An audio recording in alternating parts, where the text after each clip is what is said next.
So, what is math may seem like kind of a strange question to ask. We all grow up taking lots of math classes in school. You probably think you've got a pretty solid idea of what the subject is. But what I want to do today is look at two different perspectives. I want to talk about the way that engineers and scientists think of math. These are the people who actually use it as a tool in their professions.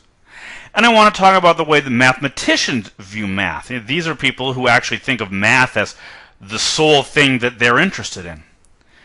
And to illustrate these two different schools, I want to use factoring polynomials as an example. Now, this isn't a math class. We aren't going to actually do anything specifically with polynomials.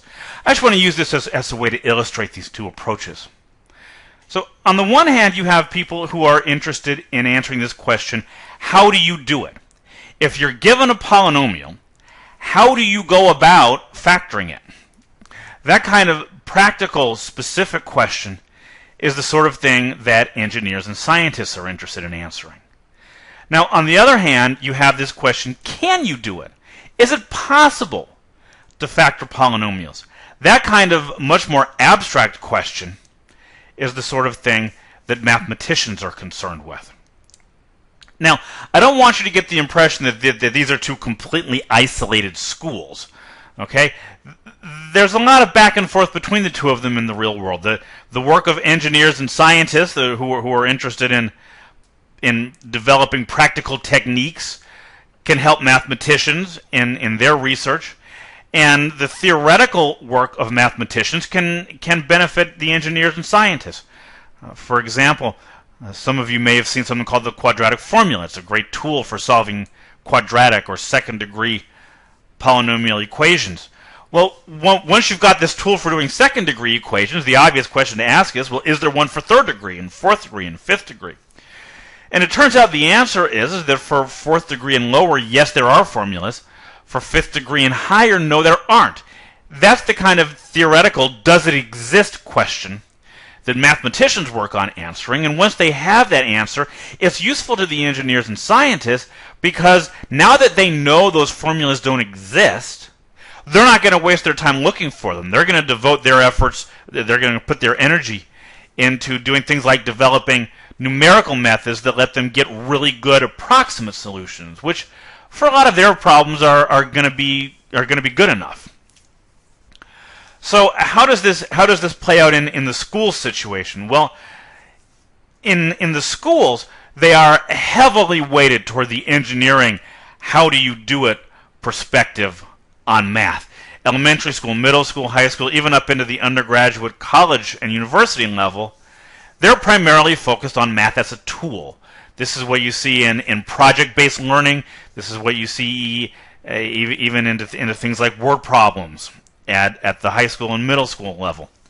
On the more theoretical side, you do see this at the university level. You see it primarily in the upper division and the graduate level classes. The one place you see it in high school is in geometry classes. Anyone who's taken a geometry class has probably spent some time doing proofs. Those proofs that you do in geometry are about the only introduction you really get below the college level to the theoretical, the abstract side of mathematics. So what does this mean for you in practical terms? Well, the education system, as we just talked, is heavily weighted toward the practical side, and that's fine. Math is a great tool. It lets you solve all sorts of practical, real-world problems, even problems that are useful just, in the home environment, and that's certainly something worth studying and learning. However, you should also be aware that this is not math as it's practiced by mathematicians. There is a whole other side to this subject, a much more theoretical side. And it's worth asking about it if you're taking classes from time to time. Ask the question, why does this work? Or where did that formula come from?